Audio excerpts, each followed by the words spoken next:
Hai, Assalamualaikum dan salam sejahtera. Selamat datang ke channel Yang Izam. Untuk perkongsian satu murid satu sukan, pada kali ini adalah sukan permainan sepak takraw.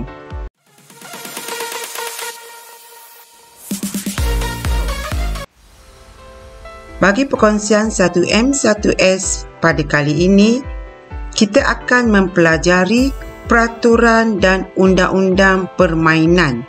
1. Pemain. Bilangan pemain seramai 3 orang setiap regu. Salah seorang pemain berada di belakang dinamakan tekong. 2 orang lagi berada di hadapan. Seorang di sebelah kiri, apik kiri, dan seorang di sebelah kanan, apik kanan. Pemain boleh bertukar posisi semasa permainan dijalankan. 2. Gantian pemain.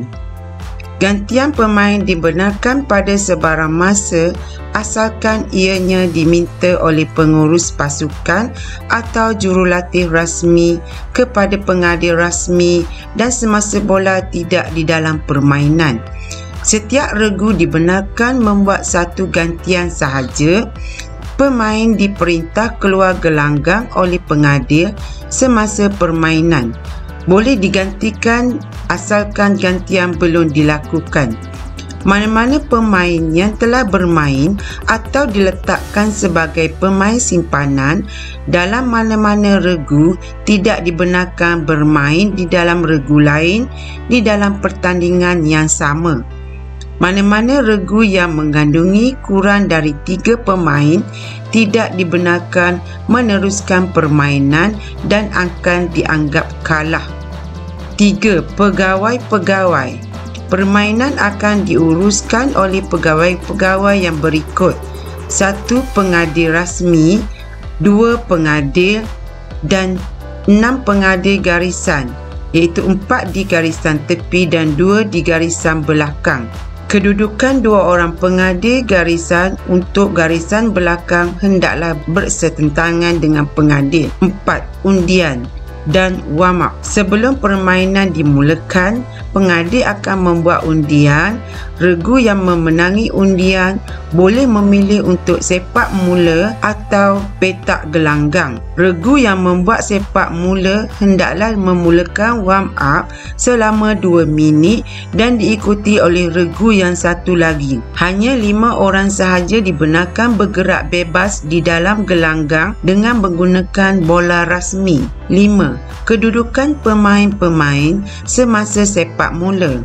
Semasa permainan bermula, semua pemain mestilah berada di dalam petak masing-masing dalam keadaan bersedia. Tekong yang membuat sepak mula hendaklah sebelah kakinya berada di dalam bulatan sepak mula dan sebelah kakinya hendaklah berada di luar bulatan sepak mula untuk menyepak bola.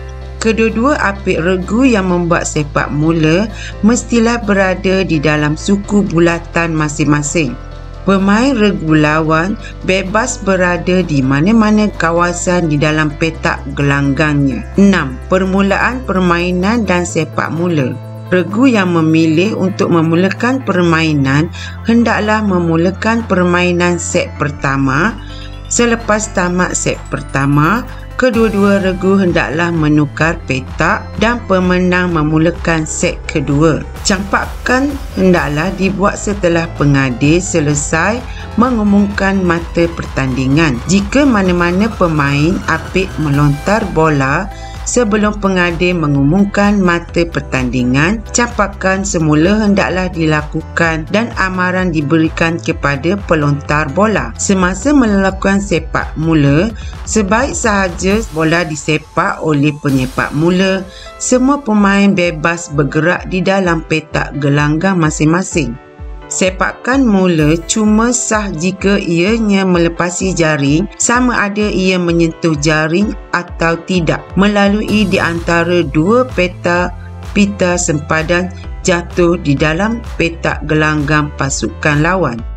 Sepakan mula boleh dilakukan oleh tekong dengan apa-apa cara sekalipun asalkan salah satu dari kakinya sentiasa menyentuh gelanggang di dalam bulatan sepak mula. 7.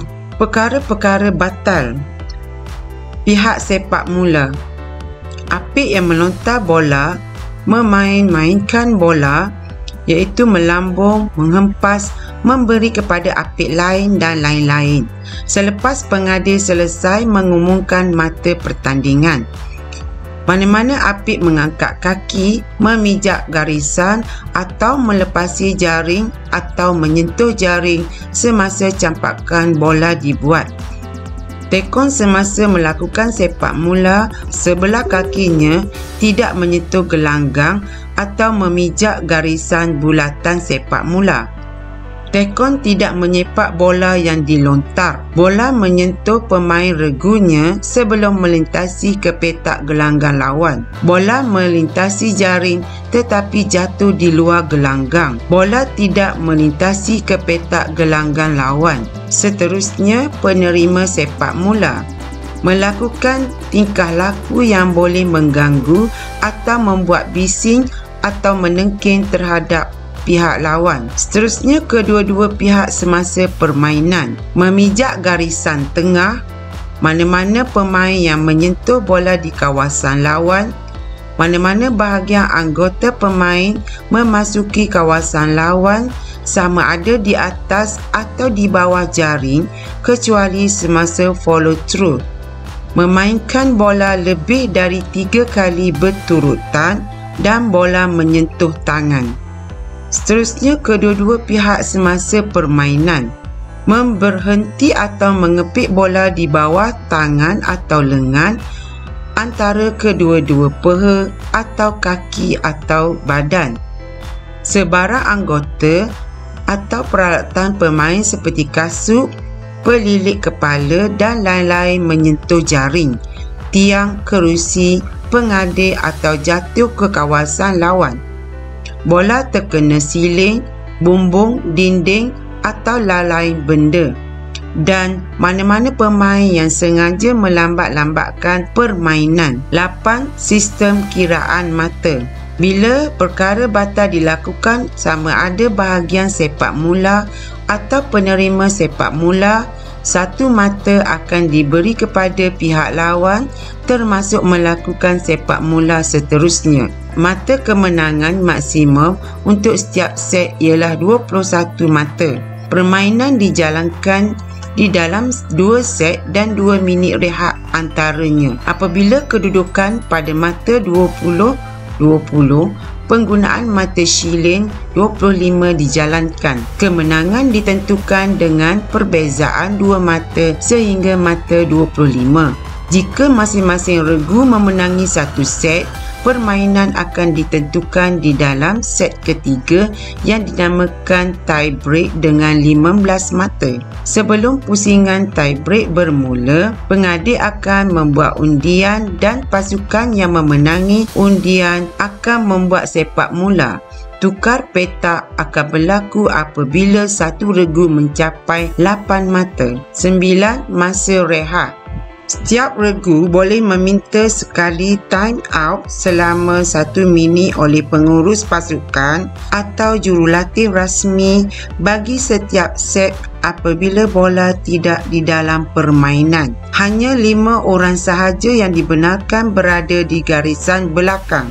Ukuran A. Ukuran gelanggang berukuran 13.4 darab 6.1 meter dan bebas dari sebarang halangan setinggi 8 meter dari permukaan lantai. Gelanggang pasir dan rumput tidak digalakkan. B. Garis gelanggang. Lebar semua garisan gelanggang tidak boleh melebihi 0.04 meter dan dilukis hala dalam dari penjuru ukuran gelanggang. Semua garisan hendaklah dilukis sekurang-kurangnya 3.0 meter dari sebarang halangan. C. Garis teras. Garisan selebar 0.02 meter yang membahagikan gelanggang kepada 2 bahagian yang sama besar. D. Garisan suku bulatan.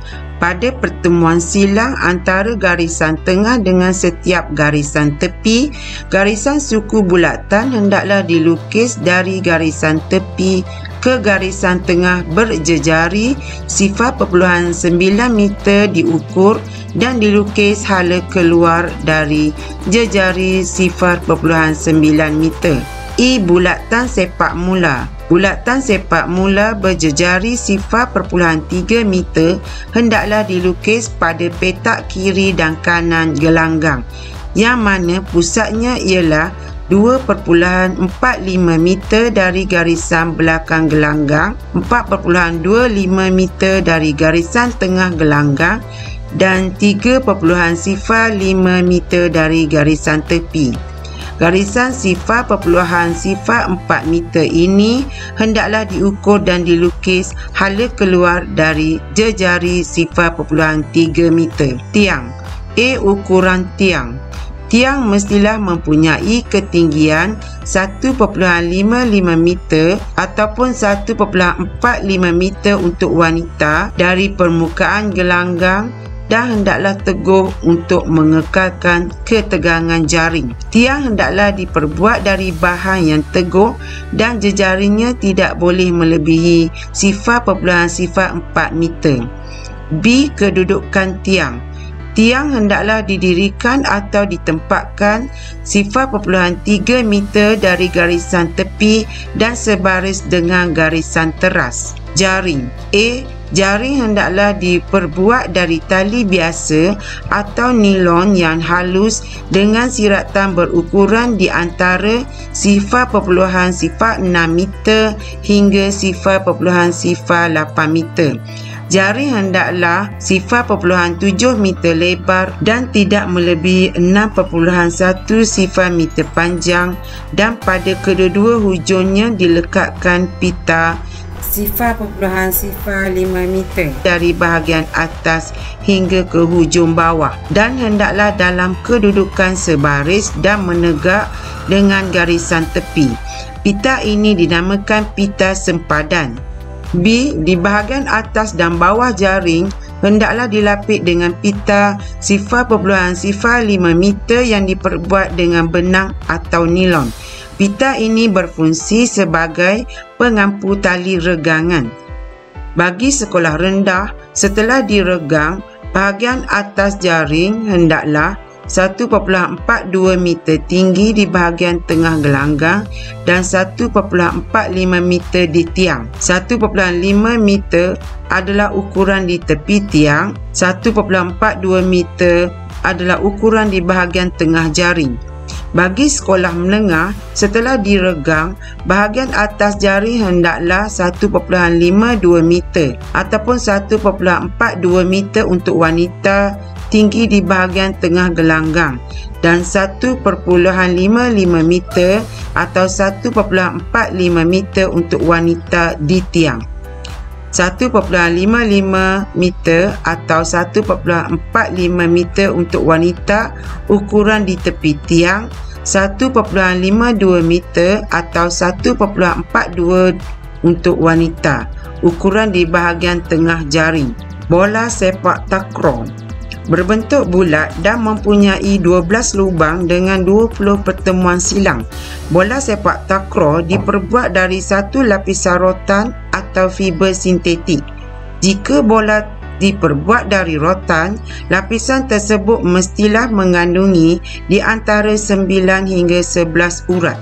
Ukuran garis lilitnya mestilah di antara 0.42 meter hingga 0.44 meter, 0.43 meter hingga 0.45 meter untuk wanita. Berat bola sebelum dimainkan hendaklah di antara 170 gram hingga 180 gram ataupun 150 gram hingga 160 gram untuk wanita. Peralatan dan pakaian. A. Pakaian dan kasut. Yang pertama, pakaian sukan yang sesuai dan berkasut.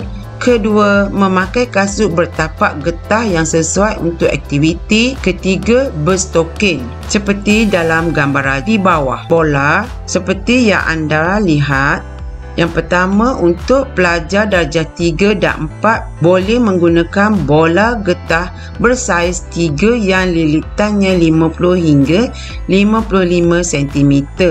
Yang kedua, pelajar darjah 5 ke atas boleh menggunakan bola sepak takraw yang sedia ada.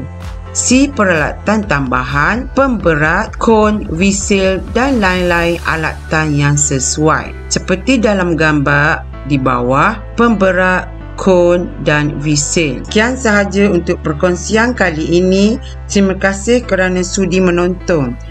Majulah sukan untuk negara, berfikiran positif, hidup harmoni. Like sekiranya video ini memberi manfaat, subscribe untuk memberi sokongan dan sila tinggalkan komen untuk penambahbaikan.